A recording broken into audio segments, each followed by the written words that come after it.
Play that. No, my brain gotta work. My brain gotta work. No, next. Stimulation. One that's gonna make me feel like, wow, that's the song. Last time we were talking about the difference in generational gaps in terms of thought, and in terms of how people how people's train of thought and has shifted. And I think it's because it's been led that way by pop culture, by what they see on the media, what the fad is, Yeah. Anything you do, anything you look around, I mean, it's everywhere, right? So, with the same mentality though, we see the same example as, for example, in all sports, except for the few, I think today everybody parents look at everything, especially the martial arts, which this is first time in thousands of years. It's been more the last 40 years that have become like that. And when I've asked, some of the leading experts in the industry that are, involved with, research, marketing and stuff like that, some pretty good names out there that have done a fine job of identifying certain patterns. And forget the university studies that have been consistent, at least the older studies. Today, everything is compromised. I mean, we know that in terms of studies, not to go off topic, you can't really rely on studies because things like certain journals have been compromised. They're already in court by scientists for being compromised, for including reviews in there that were not peer reviewed. And then there are scientists out there that are going, you really don't, everybody's looking for the peer review, but peer reviews don't really mean everything. Yeah, they're regulated, But what they've been accurate in is in how things have changed. They try to kind of like go along with the fad of these changes, right? Mm-hmm. But to a certain degree, I can get that, and to another degree, I think we've come to the point where now it's like the martial arts competing with every sport. But every sport, I think, has seen this, right? How many people actually play this one sport all year round, most of their lives? Let's say they start 5 years old and reach up until their 20s. Out of 10, what would you consider the number to be? I wouldn't say it's high. Maybe 1, 2. That's depressing. Yeah. Because that's not what it was my generation. Yeah. And that's what I mean. I mean, it shifted the way the parents are teaching kids because of the entertainment value that they've been somehow convinced that this is what the kids need. It's like we're celebrating graduation from elementary, celebrating graduation from elementary, that which was we are now celebrating we are rewarding the given as opposed to the exception to the rule. Yeah. That's a big problem psychologically. It tells the kid that I need a reward for everything. I was promised this, this will happen, or I'm always expecting some pot over a rainbow. Mm-hmm. Well, that's where I think it falls into. I was listening to a podcast recently about it was a priest. He was giving a sermon when he was talking, and he was basically talking about praising kids, and how a lot of parents fall into the trap of praising their kids, but praising their intellect and not their efforts. Praising their intellect and not their efforts, where it should be the other way around. And that's where kids nowadays, like they say, people, like the 20-year-olds, they'll go get a job, and they're expecting their employers to congratulate them on a little... 20-year-olds. 20-year-olds, yeah. I was working at 14. Yeah. Botching things up. 13, I think, was the first job they found me, my parents. I think it was just a long line of tradition as to, by principle, that's how our parents, their parents, parents before that, in thousands of years, have taught their kids by principle, responsibility, right? Now, of course, they had us find a job that was with somebody they knew, But I mean, I remember working in a little basement on the carry next to my uncle's store, Sunset Fruit Market back then. And it was my uncle that helped me find the job.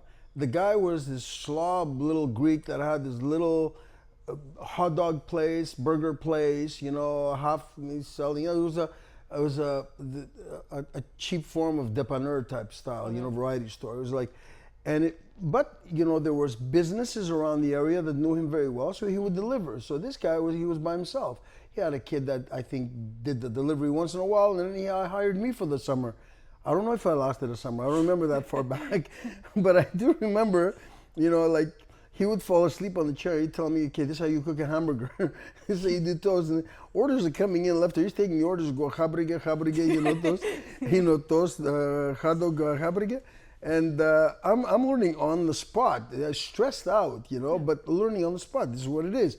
Learn this, you know, who doesn't stress out, right? When you don't know something, you can't apply a diaper on everything for somebody, a soft pillow to go and walk in. I mean, you're raising you're raising jellyfish, you know, that's what you are. You know, it's like this over emotional thing that people are adhering to, you know, like, what are his feelings? Fuck his feelings. He's gotta do it, and he knows where love comes from. Hey man, I'm on my students, even my 3-year-olds, and I gotta tell myself, we laugh with the parents, right? And I'm going 3-year-old, 3, to remind myself, it's a 3-year-old, it's not a 10-year-old, you know? But those same 3-year-olds look forward to coming back. I know, they feel the love. So I can be a little, you know, I don't want to say the word obnoxious. You know? You could be hard on them. I can be a little appropriate, age appropriate, hard like, well, I thought you were a big boy, dude. You know, I know you were a baby. You can't stay here. It's not for babies over here. And they go, no, I'm a big boy. And they stay. Yeah, exactly. So, you know, I mean, like, you know, they break out of the shell like that. So we were taught at that 13, I botched everything up. Yeah. Botched everything there. The guy was falling asleep and I'm making stuff. He's sitting back of his chair falling asleep and he's like, I'm sitting there making stuff. I didn't know what I was making. The guys watching me do this stuff were very empathetic. You know, the customers that were sitting there. Yeah. And once in a while he'd get up, you know, to wake up, come over and here, okay, let me, because I had to do the delivery. Yeah. I'd go to the deliveries across the street, which was all the car dealers and businesses and banks and whatever. I got to know people. You started to learn to, you know, to maneuver. Now, back then, it wasn't as dangerous. I wouldn't put my 13-year-old to be doing things like that today. But you can put him in well, today they don't take him at 13 years old unless you're working for their dad or something or uncle. My first job, I was 15. Okay, so, you know, it's good that people start off earlier. But like you said, they're, you know, 20-year-olds are going in and want some type of appreciation. For 20-year-olds, most 20-year-olds don't even stick around for work. I have friends of mine that had businesses over the COVID times, and they were looking for people to work, and people would come in there, delivery drivers, for example, and they'd come in there and they'd go, yeah, okay, we'll do the delivery. And then after they finish the delivery, they'd call them up and they go, yeah, I'm not coming back. Yeah, I've been hearing that a lot too. So, you know, now, I don't know what that's all about.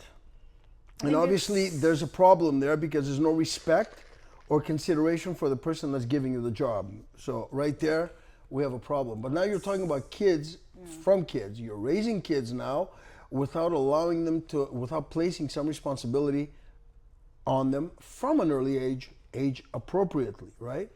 Yeah, it's commitment. Exactly. So we're not teaching them commitment now. Now we're teaching them entertainment, you know, and they cannot distinguish between.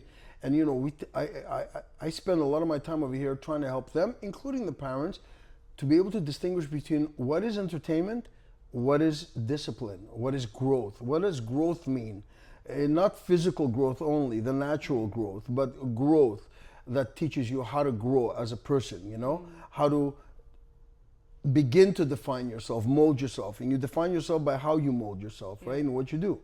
So now we're looking at a tiny percentage that actually go from any sport. While these sports exist on a year-long, some of them don't go on a year-long basis. Some of them are like football. Football season's over.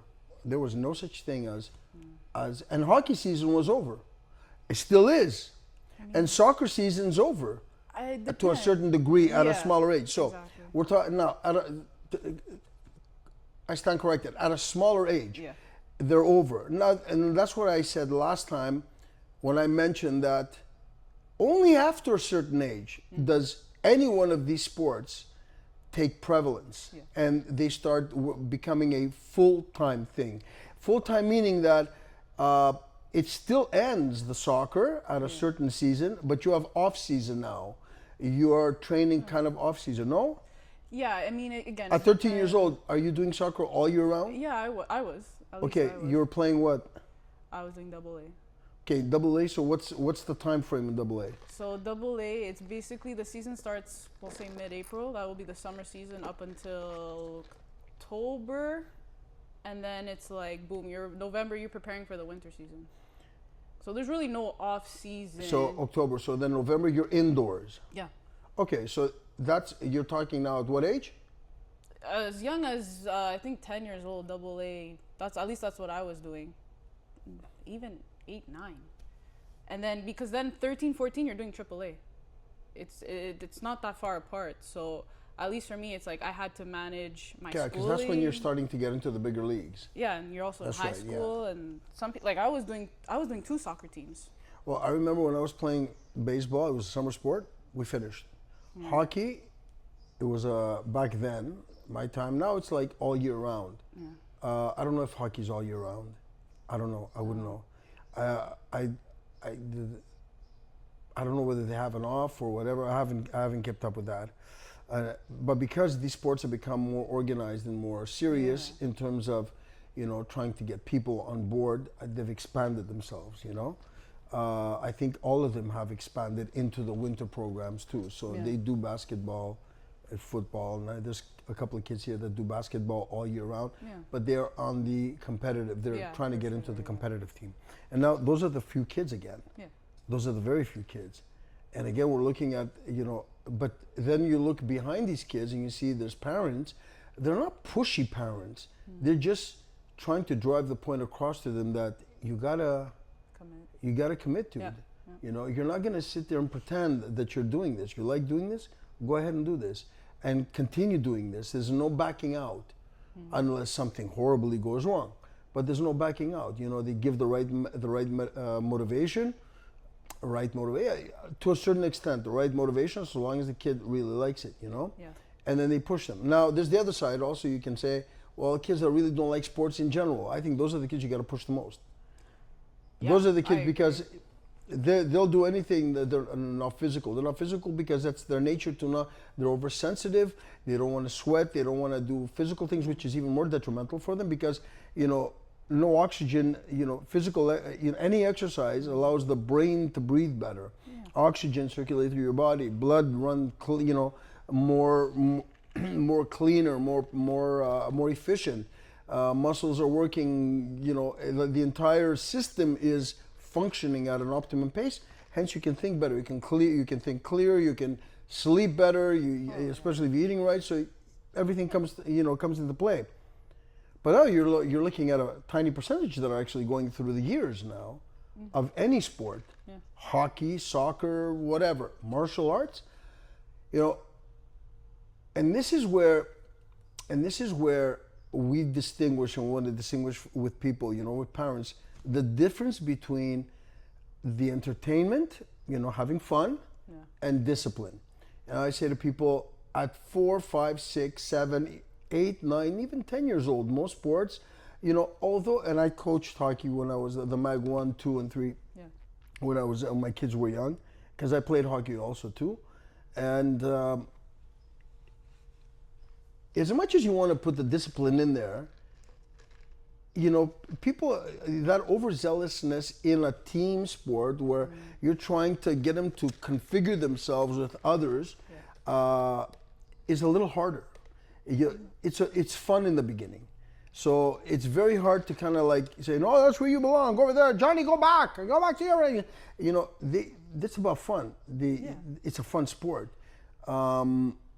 Any one of those sports has to be fun when they're at a small age. Even what we do is fun to a kid, but there's a difference here. Our element is immediately physical, singular, physical. So that means that he comes in, they got to start learning to do the hard work. There's no fun in doing push-ups. There's intimidation by watching the next person do it, and there's challenges which we try to present a challenge so that the child sits there, or let's say 3-year-old, like the 3-year-olds that I have, present a challenge to them where they at that level can understand and feel somewhat like, hey, I want to do that too. Yeah. Because in the end, they do see a difference when they come in 1 month and they can't do squat, but they're trying really hard, right? And then 2 months later, they're doing what everybody, a lot better than maybe what everybody else is doing, and they don't see that, right? But they do feel it when they're reminded, and they say, hey, how come you did that now? Yeah. Did you just do 4 times? Really? Did you just do 15 push-ups? Really? I mean, these kids over here, the 3-year-olds, wind up doing like 30 push-ups in the class, maybe 40 at times. Yeah. The 3-year-olds, more than what most kids do in high school, in elementary school, in all classes put together. Forget the bigger kids, what they do over here. But the thing is that's a different challenge level, right? So it's immediate and it's singular and it's on you. It was actually quite funny. Last Saturday when I helped you out with the class, there was the 2 younger ones. And you know how they always sit together in the corner? And I think we were doing ropes and you called up, I think, one of the older ones to go. And I was just sitting there listening to them talk because it's just kind of funny listening to 3-year-olds talk amongst each other. And one of them goes, hey, isn't it my turn to go? Like, I want to do that. And then the other one goes, yeah, we could do that. And it was just quite funny. Hilarious, hilarious, dude. I've always looked at my place as a kind of like an observatory, right? Yeah. Because that's what it is, an observatory. So this is a tool that we use, to help people grow, and that's a totally different definition for another time. But that's exactly what it is. They involve themselves in that environment, so long as that environment, and they become accustomed to any environment. Put them in an environment where they're open to it now. They're spoken in a particular way, They're not spoken as goo goo gaga anymore. Unfortunately, the goo goo gaga stage is gone. The minute they start running, goo goo gaga is gone because they could run across the street. They could get taken. Yeah. They are running. They are out of control puppies. Yeah. So this is why we hold puppies on a leash, and we don't put kids on a leash. We have to teach them and have them by the hand. So because they are now very susceptible to running off. Yeah. So we need to bring the kids in, bring the leash in, tighten it a little bit, and then start teaching. Now you put them in this environment over here where it's positive, look at the conversation they're having. But look at what they're looking at. Older kids doing that. Older kids, he's like me, I'm like him. And here they start. So this is how they are from young. Now, do they stay past? That's the thing. Yeah. And this is where, I've seen people do that. I've seen various examples of kids on their own staying, continuing it, right? Because they're just it's how they're wired. They're taken by it also, it's an individual thing. It's something that they feel good about themselves too. They're trying to shoot for, and they're also taught properly. Their parents are teaching them that, hey, listen, it's you building you, right? So it's like not about anybody else. It's about you building you and you being satisfied with you. And as they grow, there's different phases of thought, different phases of how they view their life as long as they're in.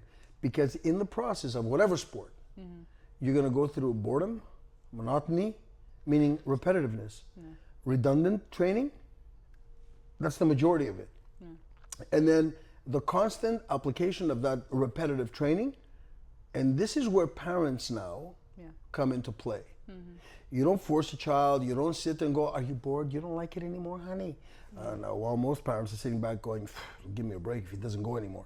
Because for them, they think of it as like a daycare. It's like, here, keeps them active, just throw them in there and, we have people that, some people that'll call and say, yeah, hi, I wanted to do, summertime comes in, right? So imagine how everybody in history, and this is the problem that I see that goes on with kids now regularly.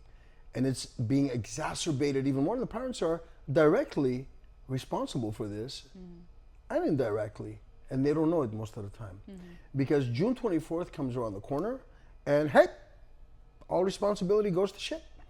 Stop what you're doing. We are no longer responsible for anything. It is fun time. Get your bathing suits on in the pool all day long.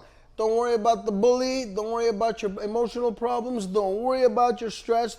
Don't worry about your anxiety. Don't worry. Anxiety at freaking 10 years old, 7 years old. Anxiety. What's causing that?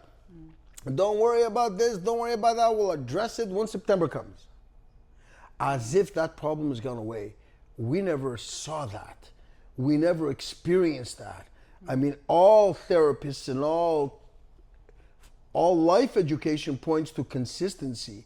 And yet now we have a generation of parents in the last 20, 30 years have been, no, it's summertime. Or you don't. No, I totally get it. Weekends we're away with the parents, got it. Summer vacation, 2, 3 weeks, a month, you know, even a month and a half, got it. You're away. What are you going to do? Now, as you get older, the smarter kids are going, well, I still need to train. This is what separates the weekend Mediocrity from the mediocrity. Exactly. I used to train when I was like 8 years old. You know, it's like I've actually heard people say that. You're like, what are you, retired? You're retired at 13? You know, now what do you do? I don't know. Now I'm just driving. You know, it's the next activity. Now I'm just driving. You know, I like to drive. It's stimulation overdrive. That's what it is, right? Yeah. There's no bloody common sense. Up until 30 years ago, and dating back thousands of years, there was no such thing as June 24th, buddy. School's over. Leave the fields. Ha! Guess what? You don't gotta help me in the metalworks. Guess what? You ain't helping me with the woods. June 24th. School's done. Vacation until September. You're gonna do nothing. You want to sleep all day? What are you gonna do? That's what it is. I think the problem parents this generation are dealing with is not only they want to have, like, they're trying to get their kids into a sport, they're trying to get their kids away from electronics. So what are they gonna do? They're gonna tell them, hey, get away from your electronics, go play outside. But like, there's more to it than just playing outside. I'm sorry, but you know, it doesn't. You know, I absolutely, I totally get you. But I mean, like, you know, you cannot. That's an oxymoron almost. Yeah. You know, in the way that they do things. I mean, you cannot have your child all, you know, school season long on the electronics, and now June 24th comes around. I want to get them out and doing something. I'm sorry, you missed the boat. You missed the boat. Your kid during school should have been hanging maybe one day a week on the electronics on a Sunday. Early afternoon, so they're not burnt out by the end of the night. One day of the week. So they can have time to themselves, their brain to themselves. Imagine us having to come home after we hung at school, played outside hockey, went training together, then came back and got on our bikes and did more stuff together, and then going home and all having a group chat on the phone. Yeah, that's Did you get in? Yeah, I hopped the steps twice. I was doing double hops. Yeah, I was like, what? Yeah, I had to run to the bathroom, dude. It was like, dude, I mean, we're fucked. Sorry. But this is a generation that has stepped, that has shot in its front doorstep. They've broken every moral code, that every philosopher that ever put out, any meme, philosophical meme that's been put out there to help guide parents or guide, you know, to say we're steering in the wrong direction, has been exercised, has been done. Step in your, you know, shit in your front door and step on it and walk inside the house and then go, man, it smells like shit in here. Well, dude, you did it to yourself. You got your kid on electronics all year long and saying that, well, you know, it's only half an hour a day. Half an hour a day? I'm a half an hour a day on cocaine. It's enough to fucking addict me, dude. It's addictive. They've proven it, it's addictive. And here's the thing, you know, I think I've said it to some of the girls in here, which is relative. It's very, very relevant in this scenario. You know, if I ask any of these girls, anybody, their phone, they won't give it to me. Yeah, they're They'll gonna freak fucking kill me. You know, so you touch my phone, shut the fuck up. And the look on their face is absolutely, you know, hysterical. It's like, you know, it's like well, it has nothing to do with privacy. It's like I just cut their limb. Exactly. You know, it's like I said, give me your phone. Unlock your phone, give me your phone. The look I would get, first of all, you know, it'd be one of those, shut the fuck up. But you're willing to give your heart away, buddy. That fast. At 12, 13, 14. So you see, there's a misconstrued perception of reality happening over here. And a lot of parents, I hate to say it, are not helping it because they're relying on, instead of tradition and culture and faith to guide them, they're allowing pop culture to guide them through what they saw on Facebook, the movie they saw, the song they heard, stuff like that. I mean, and it's very prevalent. I mean, take a look at the burn your bra fucking generation. And somebody said it, and all of a sudden they're burning their freaking bras. Who said it, though? Who said it, And yet, there we go. So this is how it happens, right? Now, you taught your kid that, everything is an activity. You haven't put value on something. Now, we're talking about every kid. I'm not talking about every parent. No, it's not I'm talking about the majority, because it is a large majority. Because martial arts schools don't have thousands of kids in there. Whereas hockey arenas, ice oats, and clip and climbs, and clip and clops and flip and flops, have tons in there, tons, right? Why? It's entertaining, and parents get to relax a little bit and sit back. Why? They don't relax over here. But our parents come over here and they're freaking jabbing away, and I gotta sit there and go, "Hey, yo, love you, but shut up." It's like, but they're engaged with each other, which is good. No, entertainment. I need to entertain my kids because I think my kid is gonna be calmer, more relaxed, and more appreciative. Well, know how many parents I've heard parents say to me like, well, at least he's not on his iPad. And I get it, but there's more to it. Absolutely. At least he's not on his iPad? What were they saying 30 years ago when there was was none of this? Well, at least he's not masturbating. At least he's not on drugs. At least he's not on drugs. At least this. At least that. Whoa, dude. If you're doing the at least, that means that you failed to put in the standard, right?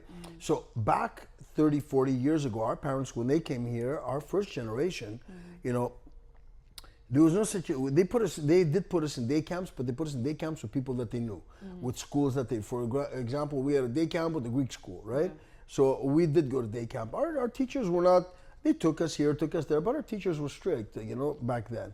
So we did a few weeks, this, that, whatever. Some of them will ship us off to Greece also as a first generation, right? So we're being shipped off to our parents' country, which was our homeland, but it was our homeland. It wasn't our country of birth, though, but it was our homeland, our tradition, my blood, my culture, my faith.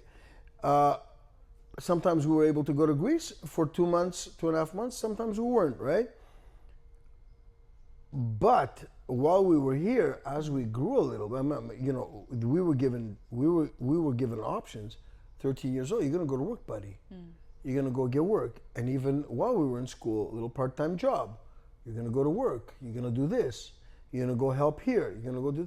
See, today they cannot distinguish between a discipline and fun. So everything is an activity. I am active when I'm vocally active when I'm screaming at my students. That's an activity.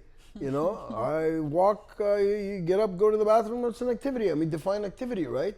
There's a difference, everything is activities, but there's a difference between the time for fun, time for discipline type of activities, right? And this is what we're trying to tell parents is that, without being too critical, is that say, listen, you cannot distinguish between one and the other, then you won't know which will help and which will not help the kid to grow naturally.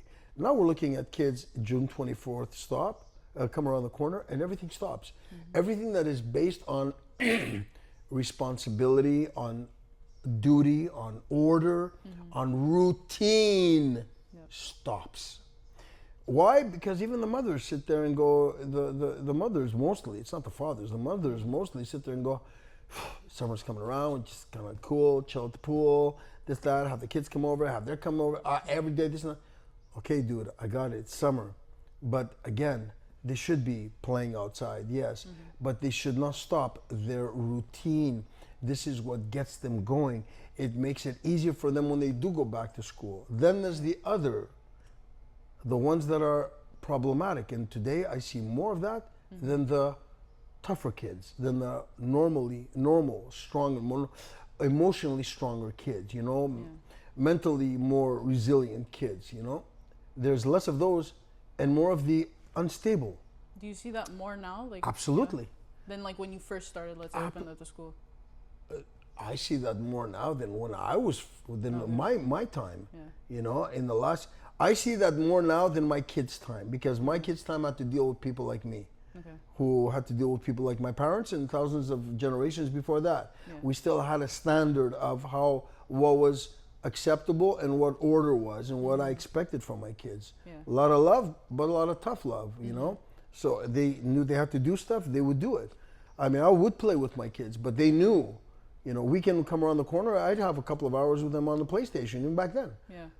But that was it. I mean, after an hour or two, at the most, because I'd hang with them, you know, I'd say, okay, station off. They would put it off, and then we'd play with their own shit. Yeah. My son would be playing with his WWE guys stuff. My daughter playing with her own thing. Sometimes they come together. They would create shit on their own. Yeah. Within a matter of minutes, their brain was working. Today's kids, their brain is not working. You've shut off that side of the brain because you've got them on the computer and they're on freaking group chats. We're talking about 8, 9, 10, 11-year-olds, 12. What do you think they're going to be doing when they're 14, 15? They're so mentally tired and they don't realize it. They're so overstimulated that they're exhausted and they don't know it. How are you going to put that into building whatever you're going to build or staying consistent in your sport? It doesn't matter the sport. I do consider, though, that martial arts is a much more heavy activity than anything. It is, I'd say, the heaviest of activities. I agree, yeah. So, you know, it's like it directly involves you at the age of 3. Guess what? You're bunny hopping at the age of 3. My kids bunny hop at the age of 3. I have tons of video out there doing that.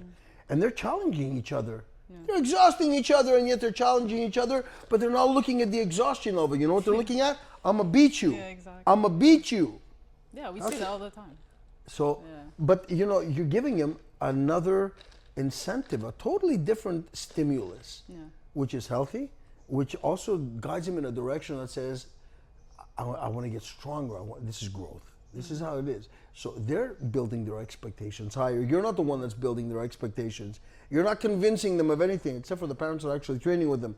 They are convincing themselves with the guidance of a good teacher as well. You know, that's very important. You know, to be able to navigate, for them to navigate that. So the smarter ones, though, are not the ones, and smarter parents, that's because they have smarter parents, are not the ones that'll sit there and go, guess what, honey? June 24th, school's over. You can stop everything.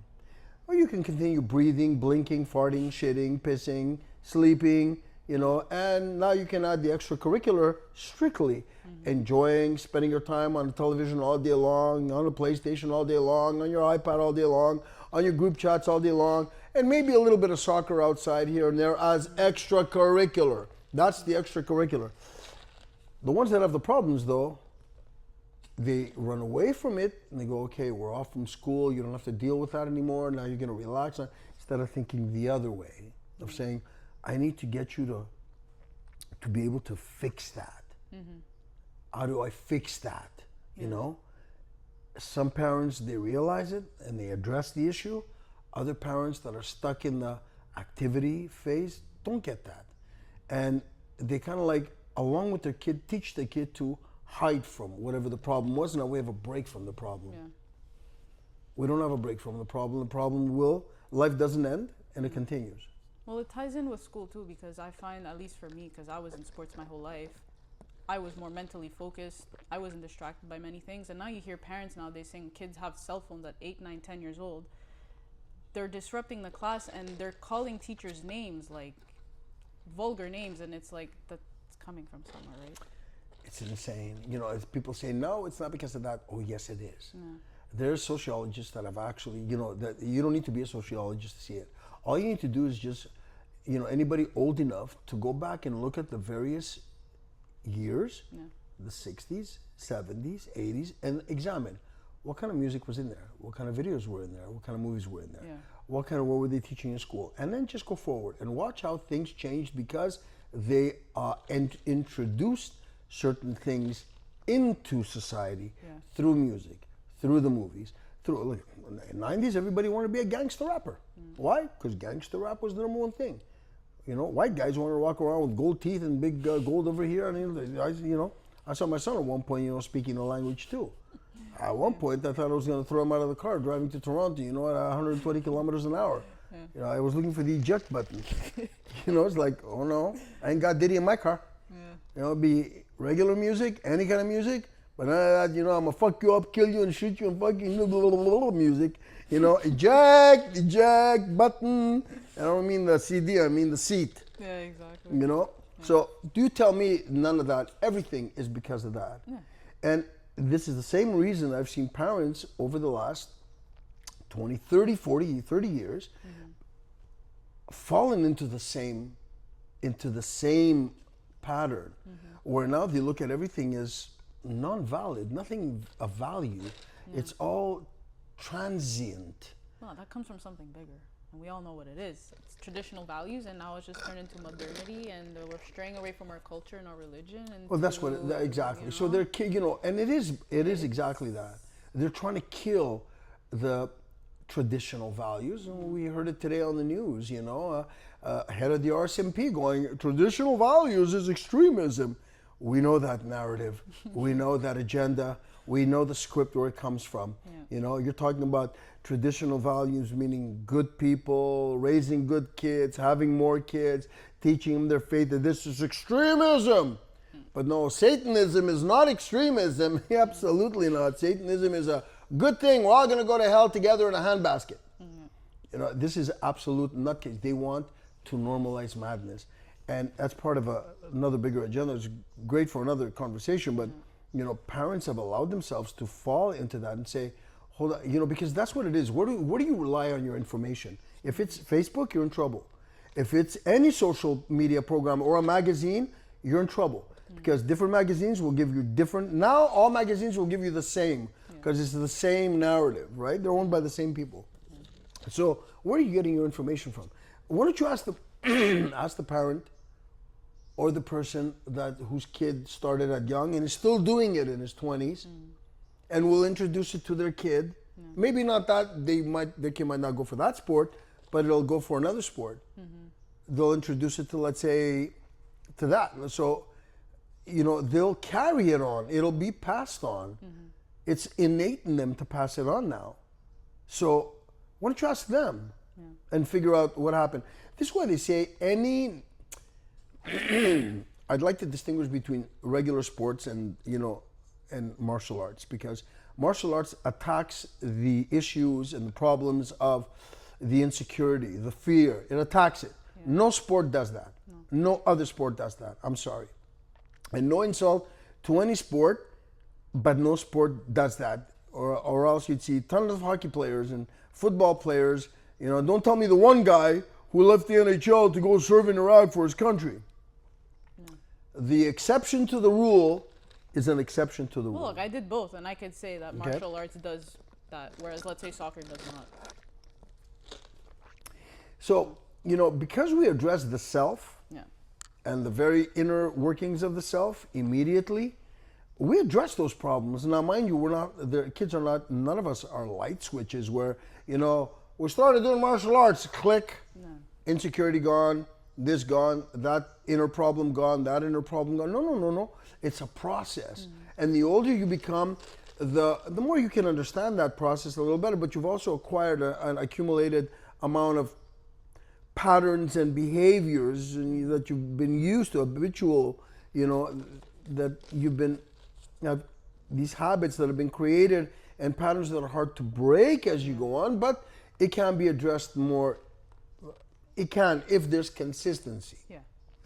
The younger you are, the better off you are. So those kids who are here constantly training, it's not that they're only getting ready for September, back to school, to deal with the problem.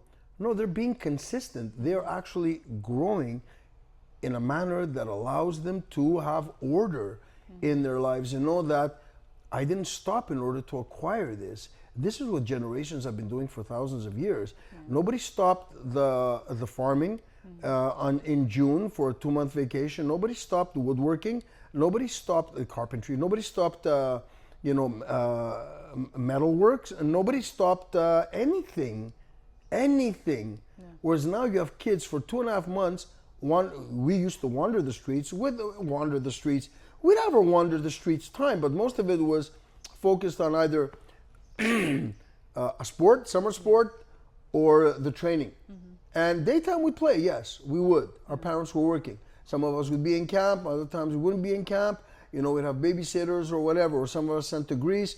And there was, at a younger age, you know, when you're talking about 12, 13 now you're looking at a little bit more profound type of, you know, organized type, structured type of day, you know.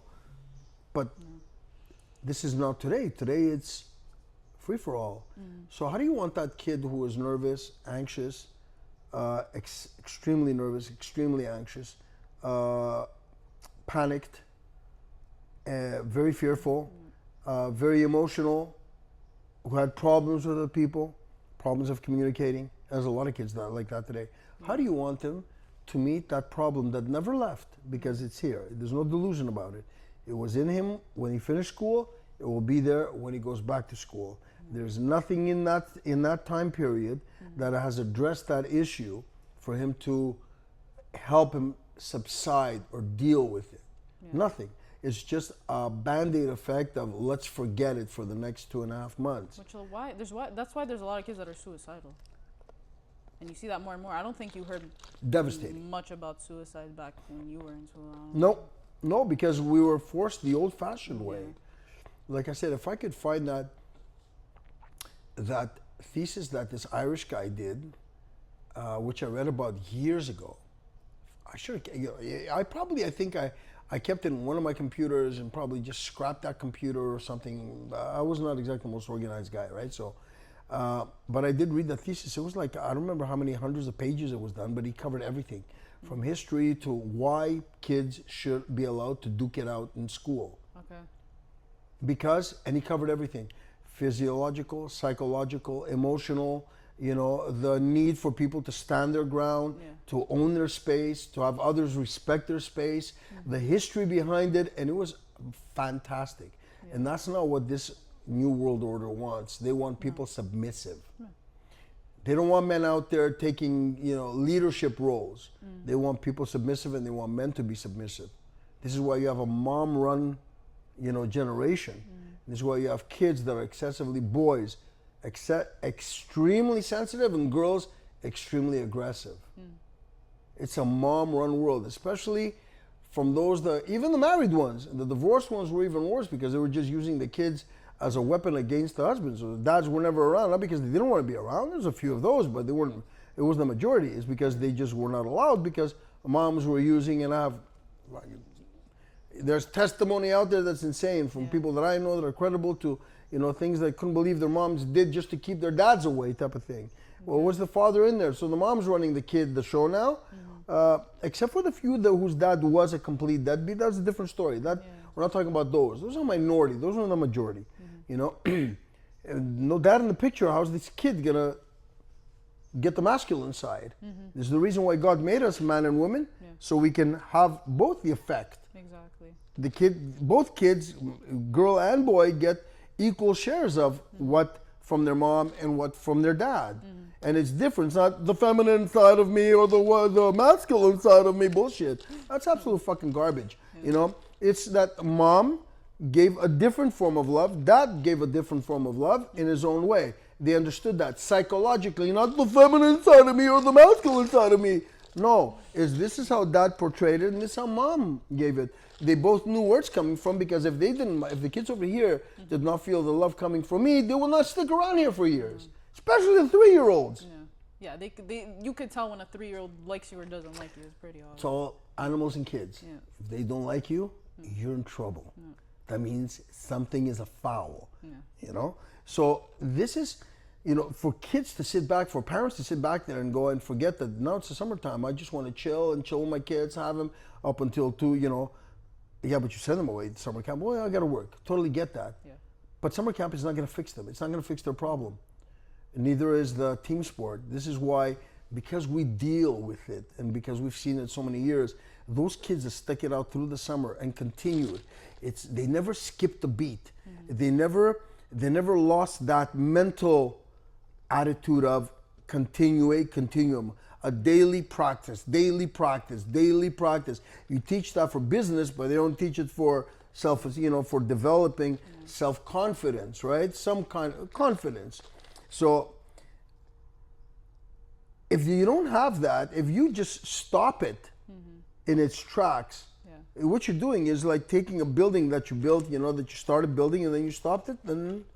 But what are you expecting? You haven't worked on it at all. It's just a skeleton.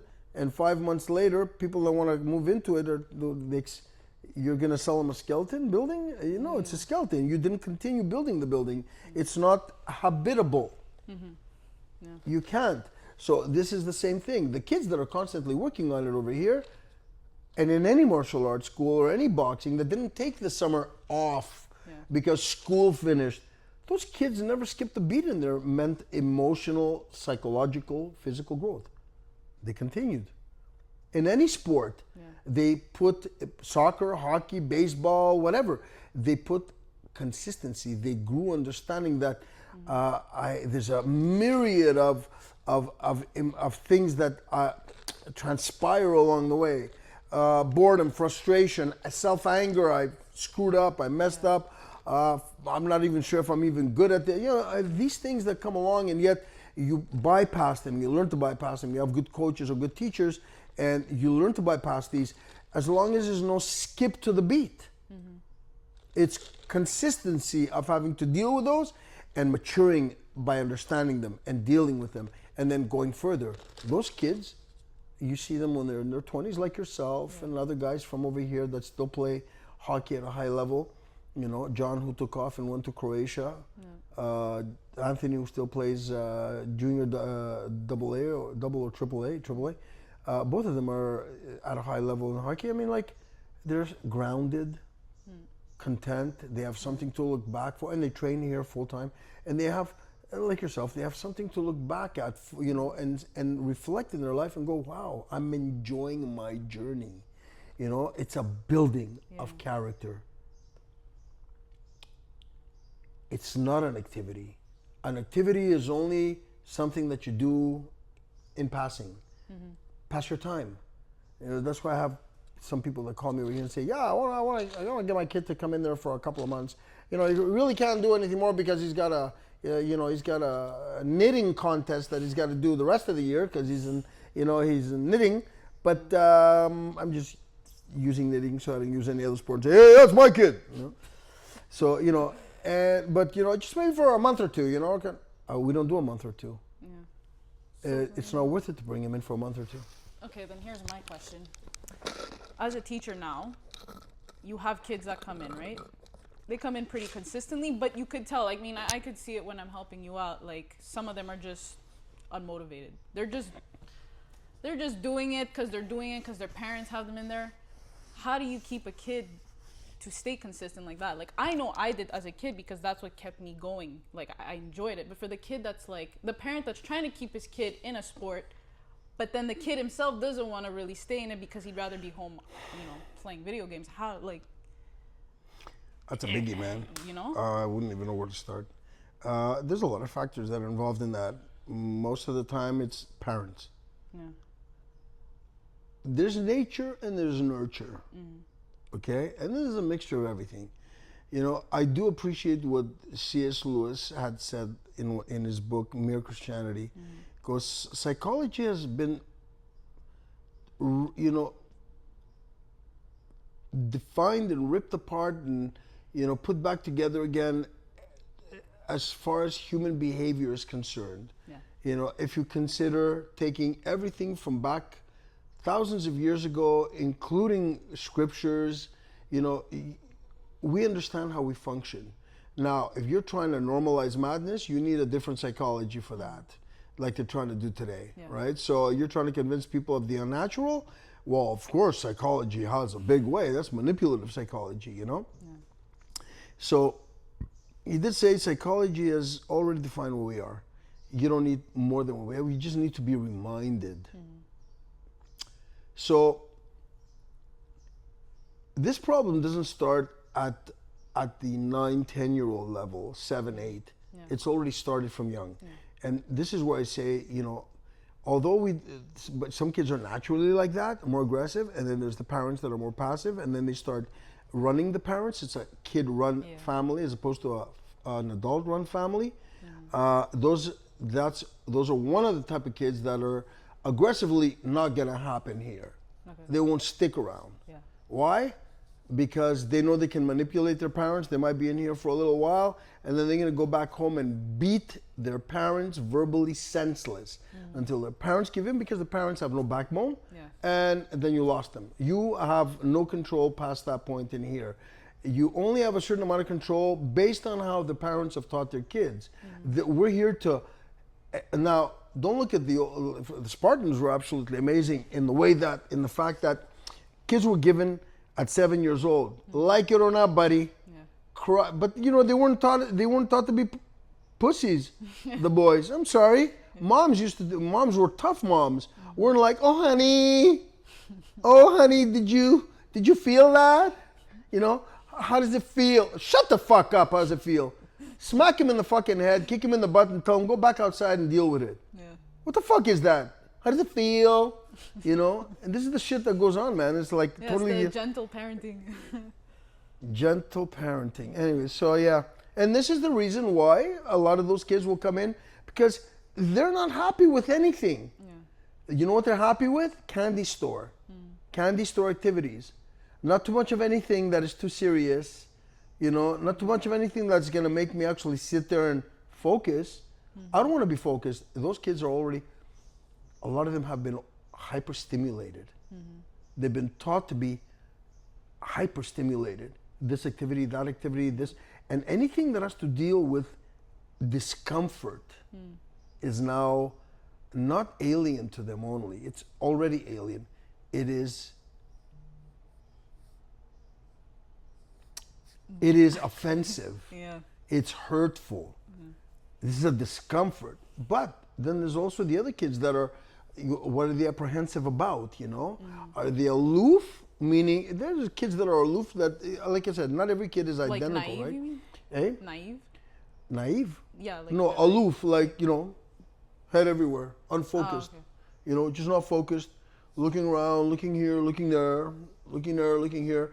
A lot of that also comes from they're a little apprehensive, a little shy in their own little world. Eventually, with the right guidance, they'll break out and they'll come. We've had a couple of those. You can tell when a kid is willing, he'll sit. But kids are kids, regardless of the age, right? Very few are the ones that are going to sit there and go, oh yeah, that's what I'm going to do. I see myself as a champ in the future. I see myself teaching. I see myself great. No, they're kids. Even we were like that. I mean, I was nothing compared to what these kids are like. So these kids are, the majority of them, they all want to. You can see they're challenging, but they are kids. Attention goes here and there. And again, every other factor like this, that plays big today, which distracts them even more, which makes their attention harder to gain, not because they don't want to, the brain can't. It's already exhausted. They were on the bloody pad when they were coming here. They're tired, they're asleep. There's an off between their brain, their conscious side, and their subconscious side, their brain and their rest of internal activity. I mean, once the brain starts going to sleep, the body ain't doing anything. So you got to wake them up. But those kids that come in here that, are like completely, almost look like they don't want to, those are the kids, somewhere down the line, I believe parents kind of like didn't want to put up with that. Like didn't know what to do anymore. And allowed them, and most of the time it comes to the same thing. If they're mentally normal kids, not on a heavy spectrum, and I have kids on the spectrum. I've dealt with I've had many, so we have prime examples, poster childs of what, kids who are on a visible spectrum, can be so fucking productive and a fucking example to everybody, because I use those kids for everybody else every time I want to shoot an example and say, you should fucking be ashamed of yourself. Two hardest working guys are right here. Not you, bitch. Not you, them. That's the two hardest working guys. So, because they need to hear that from that perspective. And I don't mean it to as derogatory to say, well, if they could do it, you should. No. I just say what some kids would want to do would do to be in your fucking place, you know? And so, and they want to. Then you get the average kid that doesn't want at 7, 8 years old. Something went wrong in there. The way their parents have been dealing with it, either they gave up, didn't know how, or they themselves are a little, how do you say it? Like you said, gentle parenting, which led them to not being very physical. There's a lot of parents that are not physical with their kids. Won't take them skating, won't take them this. I take a look at the majority of the parents over here, or a lot of the parents over here, maybe not the majority, but a lot of the parents, when the kids are training here, their parents are training in the gym over here on the other section. But there's the example. Or there's parents that are not, but they were, when they were younger, they were training and said, sorry, this is what you're gonna do. This is what it is. I have that. There are kids apprehensive, but the parent will not let them go. You can't do that at 14 years old. No. You can't. No. You can't. And now again, like I said, there's also the other side. Are both parents like this? In the idea of on the same mindset, same level? Yeah. Or are we having, no, he doesn't need to, honey. He's all right the way he is. He's pleasantly plump. Shut the fuck up, Doris. He needs to lose 50 pounds. What are you talking about? He's fucking 8 years old and 300 pounds. What's the matter with you? You understand what I mean? And then there's that conflict, there's that friction. There's some of them that are like that too. But I give kudos to those fathers or even those mothers that say, no. You're going to do this. You will not be a victim in this life. Yeah. And what I tell people is, make sure, he's doing this. Absolutely. Here I'll teach him how to get bored and bypass it, how to be monotonous and bypass that, and how to discover himself through this, how to change his perspective on what boredom and monotony means. If you're bored, that means you're a boring person. Yeah. Show me your shit then. No, it's not because you're bored because it's not fun. It's because you do not put the effort in and you're not looking at it from that perspective. You're looking at it from the perspective of, I want fun. You want fun? That's another conversation. Yeah. So that comes also from very young. You can't wait until the kid is 13 years old and then demand. He's done. Now what you're doing is you're getting the push away from that kid. Well, at that point, the kid's in high school and he's already following all the trends. So at that point, he's so far gone. There's no way you're going to reel him back into reality to say, hey, you need to do this. It's going to happen. And here's the worst part. The worst part is I've seen kids stop at 13 years old and like as if they're on a pension now and act like, years later when somebody asks, hey, you used to do that, from kids that are still doing it. And they'll go, yeah, I used to do it when I was young. You used to? Dude, you had started your life and now as you go forward, that part of your life, the used to, is insignificant. Means absolute babkas. So when you did it up until from 8 till 13 years old, don't forget, the first 5 years of your life, you're just trying to stand. Yeah. You haven't even put two words together that make sense. Then the next 5 years of your life, you're actually trying to put phrases together. Up until 10 years old. Phrases, to understand certain phrases, understand certain things. The brain's not mature enough, old enough, built enough, no experience, no life experience, too young. Yeah. And then for the next 2 years, grade 5, 6, that's when you start problematizing your brain. I would agree, yeah. I'm glad you agree. So, that's when the brain starts training to problematize, to solve problems. You only start talking shit that you know only the last 2 years by the time you're 14, 15, 16. In other words, you've only been intellectually fucking alive for the last 2 years. Yeah. What the fuck are you doing? What do they know? So in other words, you stopped at 13 years old. Oh, I've done it all now. But then they'll pretend like they're still good at it too. Absolutely, that's the killer. Yeah. Then they wind up in their 20s and realize what they did when they were, or 30s, what they did in the 5 period when they were 5, it's actually embarrassing if you were to use that and say, yeah, I did that too for a few years. We don't know which for a few years. You didn't tell people that you did it when you were like from 5 to 10, which means absolutely nothing today. And that's the thing, is like parents won't sit there and, you know, why? Because I'll give you a good example. I see some of the kids, they reach, you know, again, parents will push to a certain extent, but they don't know how to help the child see himself a little better. Yeah. So, you know, and most of these kids, like, either, and there's various reasons, either overstimulated or, you know, so pushed by their parents that high school comes around the corner, new stimulus, different chicks from different schools, or different guys, different hangouts, different excitement, and that's a new stimulus, and that pulls you emotionally. It almost gives you a break from your excessively overbearing parent. Nah, you gotta do this. Overdone exceeds what the teacher tells them or what the coach tells them, you know. So then the kid gives up on that and says, "I'm tired with this shit.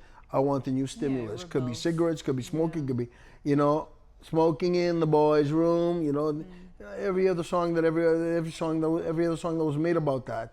You know, so the new chick, the new this, the new that, stimulation, overdrive, and this is where these kids go awry a lot of the time. So, except for the parents that are consistent, motivating this, and say, you know, you get a kid that finds himself in high school, those insecure kids, and say, you're already doing martial arts, right? For example, you're doing martial arts, or you're doing soccer, or you're doing hockey, you've been doing pretty good, and then 13-year-old comes around the corner once you hit high school, and now it's like you want to stop. Why? Why would you give yourself up like that? As a parent, I would seriously have a talk with him and go, there's nothing wrong with being stimulated and discovering new things in high school. That's what it is. That's what life is. But you've invested time in what you're doing because you liked it, and all of a sudden you don't. I would want to know why. Not, oh, okay, if you don't want to know. Well, you don't know what he's getting into. What's causing him to cause that, to stop that? And 90% of the time, large percent of the time, it's for no good reason other than just to escape. Escape from something that was too heavily pushed on him, or not enough. Meaning, indifferent parents that just said, "Okay, oh, mom, I want to do that. I think I'm gonna feel more secure if I do this. I'm gonna get into the football team. Yeah, that's what my goal is. Football team. You suck at football. Okay, you gave up something that you've been doing from young. You went to football. How far are you gonna go in football? I stopped at football when I was like 16 because you know, I was like already retired from that too, or whatever." You know, this is the problem with the inconsistency and why it's important for parents to, you can't say, well, my kid's 13 years old. If he wants to do it, he can do it. What are you talking about?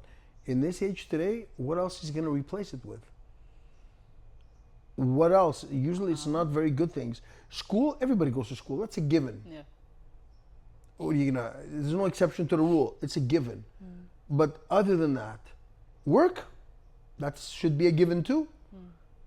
You know, it's called time management, but give them something, you know, they entertain their kids early in life. So, you know, it's funny because parents will, especially the dads, you know, and very few moms, but the dads will sit there and live vicariously through their kids and go, my kid's going to be the next Wayne Gretzky, or the next Messi, or the next, he's 4 years old. Should I have been saying, my kid's going to be the next Bruce Lee? You know, when my kid was 4 years old, next Bruce Lee. My kid's gonna be the Bruce Lee, the Jackie Chan, the new UFC champion. Dude, kid's 4 years old. Don't live vicariously through your kids. Teach your kid to grow for him first and foremost, and encourage him, enthrall him. How come you went through it and you didn't even have the encouragement to do that? And maybe that might have been the reason. Same thing with me. But there are others who had the encouragement and the push. Anthony did, John did, you know. And they went, but there was like a love behind that, a consistent love behind that, you know. And there was, and these kids felt the love. There was no pressure. There was just, you enjoyed it. You were there. The sport. You felt whole about doing it, and you went for, and they went forward and did it. How come they didn't? How different could they be? There's some of the, you know, gentlest kids that I know. You know, wholesome, grounded too, because they've been consistent. And they work full time, they have double jobs, they have plus school, plus relationships, you know, but they're enjoying their life. I mean, they're living, engaging in their life. Most of these kids that stop this at 13 years old is because the parents did not engage with them, were not supportive with them, or were overly harsh with them. You know, as soon as high school came in, the big stimulus came out, you know, the new chick, the new this, the new that, and all of a sudden it's like, and then I want to drive, that's the new sport, I want to drive. How excited can you be about driving after that? So we all drove. I drive, you drive, he drives, she drives, but we all still do our personal stuff. Exactly. This starts early. And if it's not maintained early, and that again, that falls on the parents to maintain, and also the relationship between the coaches, because as you grow, it's not your parents anymore. Now it's the relationship you have with your teacher or coaches. Yeah. Okay? That's who you have. Us as martial artists, we're teachers. We're not coaches. We coach only when we have our guy in the ring. Yeah. That's the only time we coach. We don't have a team plan. You're going to be on that side of the ring. You'll be on this side of the ring. You'll be on that side of the ring. You'll attack your opponents. No, listen, I coach him when he's in there. I'm the one that taught him when he came in here and didn't know anything. Yeah. I taught him how to move his limbs, how to manage himself. I'm a teacher. That's the difference. This generation likes to say coach for everything. You know, prostitutes, you're a coach. Hey, coach, what are you doing today? Oh, 2, 3 guys. You understand? I mean, everything's a coach. No, let's define things properly. So if he has a good relationship, even with his coach, because when we played hockey, we had a good relationship with our coach, even though we wouldn't have had him next year, because we'd have somebody else, tougher guy, harder guy, whatever. But if we had and that played a big role, whether we wanted to play or not. Yeah. You know, because we had something I had something to compare. You know, you had your martial arts instructor to compare and say, oh no, this is more. I gravitate more towards that than this because that guy raises me. This guy's knocking me. Yeah. You know, so if that's in place, it should go forward. And that's what I try to tell the kids whenever you let me teach the class. Like I try to tell them, like, yes, it's there's more to martial arts than just like being mentally strong, but also like physically strong. It's also, I try to tell them, be grateful for the people that are around you and for those who support you, because it's like I've had coaches that are just there to like shoot you down because it's for their own personal gain, you know? And so I try to tell them, if they live vicariously through you, those type of coaches, you know? So it's like I try to tell them, be thankful and show your appreciation to your teachers, to your parents. I say your parents first and foremost, if they're there supporting you, obviously, because, you know, it goes a long way. I see it with my mom. I wouldn't be the person I am today if it wasn't for my mom. And then one step further is your teacher. And I try to show my appreciation to all the teachers that I feel have been there for me. You're an example of that. So I try to tell these kids after class. Don't tell that to people. Okay, whatever. That's their problem anyways. I try to tell them at the end of class, go say thank you. Go say thank you for helping me with this, or thank you for believing in me. And I think that goes a long way too. Absolutely, that's a prime example. But this is where positive role models are made from, as opposed to where's your influence. I'll tell you what your influence is. Now you got influencers. You got the lowest. And I said one guy said it perfectly today. I was watching on. I saw it on as I scrolled through Facebook. And once, 2-3 times a day that I do so for a couple of minutes. You know, it's not like the kids are stuck. Oh my God! You know, so it's like he said it perfectly. He goes, "This is the dilemma we face today. You have the most uneducated, lowest of the educated or smart or intelligent female influencers out there having the greatest effect on the kids. Not male influencers, female influencers, and any male influencer out there, young guy influencer." Is fucked up, for a lack of better word, so we don't get into hot water. But I mean, like, basically that's what it is. So these kids, this is their influence. Yeah. So when you have somebody like you giving that perspective, well, you've got competition, and so do I. This is where we're at today. We have competition. That's our competition. Yeah. Our competition is the stupid. And we have to de-stupidize our kids, debrief their mentality, so that when they come over here, you're trying to catch them, to rewire their brain and tell them, stop. Stop thinking what you're thinking right now. I want you here, present. Most of them are not even present We were present. Why? Because our brain was relaxed. But we were also consistent. Summertime came around the corner. We were still training. Yeah, it got a little slower. People took off on vacation, but that was only for about a month. The rest of the time, it was like jammed. There's still shit happening. Unless some schools did close for 2 weeks. It was only 2 weeks. Unless we took off for Greece for a month or two. You know, it's a different story. We went with our parents. We did. And even when we did, we'd find ourselves training over there too. We do some type of training while we were there. The thing is though, today it's like you don't have that influence. You're being influenced by so much on this, and then now they're getting together, these little kids at the end of the night, and I see it over here, hanging and talking with each other at the end of the night on group chats. How has their brain relaxed? Where has their brain found peace? So they can put 2 and 2 together of the stuff that we do here. I show some stuff with some kids that are A, B, C. Now, I understand, you know, movement, any movement is complicated movement patterns, any movement. Outside of walking and naturally running, you know, or this, and this is a complicated movement pattern. But you were taught this from very young. How come you don't hit your eye when you do this? How come you don't shove a fork up your nose? How come you don't hit your throat? How come you don't do that? Why? Because they practiced it, they focused it first here, and then they saw it, and then that behavior became neurological. Yeah. That's how it is. Today, though, to them, you're teaching them a basic maneuver, for example, and their brain can't process the left and right. So I'm saying, for example, you know, uppercut with the rear, hook with the front, come in with the elbow, and they're uppercutting with the front, hooking with the rear, and I'm distinct. I've shown it 10 times. How are their brains seeing this? They're looking at it, but how is their brain seeing it? This is from too much distortion. That's the problem. And this is what we're dealing with. We have a competition. We're competing with, like I said, the stupid and the influencers that these kids are actually watching. Whose fault is that? Parents, unfortunately. I don't want to, if I keep saying it, you know, it's like I'm grateful for the parents that we have great parents here. We're and not it saying seems all parents. Oh no, absolutely not. I mean, I'm glad we have the type people that are gravitating towards us are like-minded individuals. They hear about us, they come and they see how we are, and they see the differences. They see the results with their kids, and even with the older kids and the adults and whatever. We're very regimented, you know, in the way that we do things. So, but with the kids, they see how they learn to function, you know, so they can gain themselves back, not for any other reason. So they get control over themselves, not control over somebody else just yet. But first to acquire control of the self, and then to learn to acquire control over somebody who doesn't want to be controlled. You know, it's in sparring, for example, you know, grappling, sparring, whatever. So that is the purpose.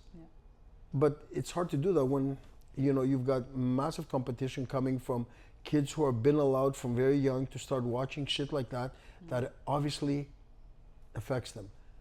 We watched the screen in the morning on Saturday mornings. We watched, you know, Bugs Bunny and blah, blah, blah. And our parents turned it off and said, out. But we had maybe an hour to watch Bugs Bunny. That was it. 1 show, 2 shows maximum, out. We would come back at nighttime, and we wouldn't come back in the afternoon to sleep or to come in there nanny time. No. We'd come back, you know, to eat, back out again, lunch. Then come in at nighttime, eat. If it was still daytime, we'd go back out. Lights went on, inside. Bath, this, that, television for maybe 2 hours with the family. As long as the family was there watching TV, we were watching TV too. That was our screen time. We were watching entertainment, click, and what our parents were watching. Not what we watched sometimes what we wanted to watch, and they watch it for, you know, they do us the favor. But that was it. We didn't channel. Now, for example, I get some of them when we go out together for lunch over here, and I've had, you know, in the car, on the driver and the passenger side, and she's the DJ because, you know, her dad's an amazing DJ. But she's her DJ, she's doing the DJ thing. I'm just like, I don't think we've heard a song past 20 seconds. Oh no, that's too much. 5 seconds, click, click, click. and I'm looking for the eject button on the seat, you know, so I'm, you understand what I mean? Dude, why don't you calm down? Play that. No, my brain gotta work. No, next. Stimulation. One that's gonna make me feel like, wow, that's the song. That's what they want, you know? Anyways, you know, it's a big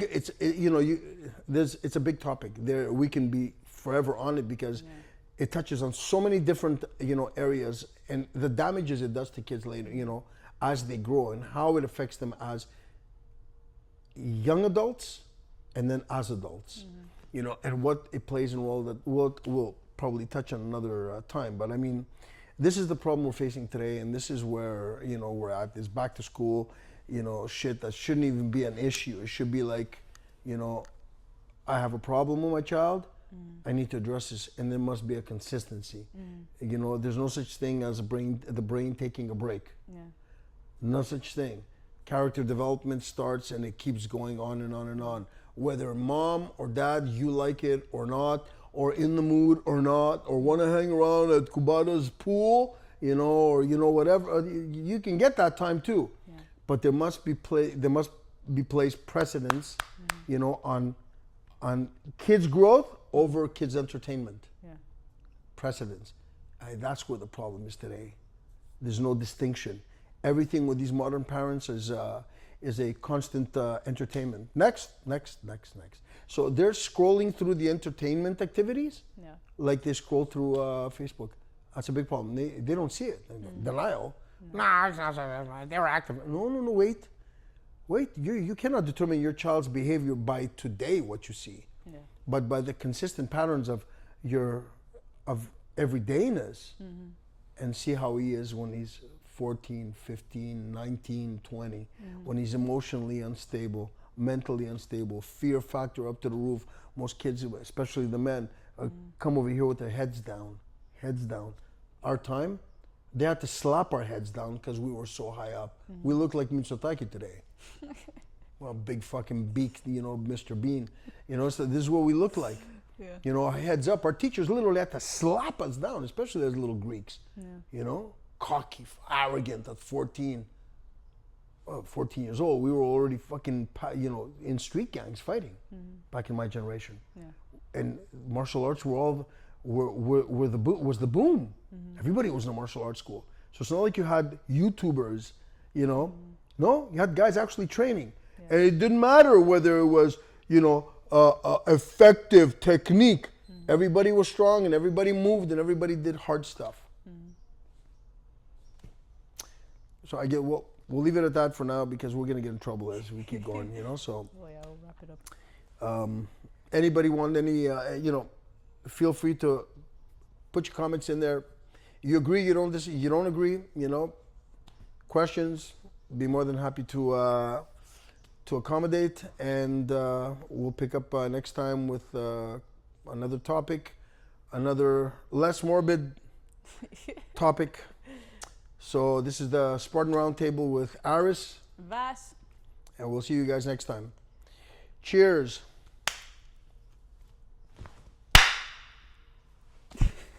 Okay, we're good. So somebody over here clicked off.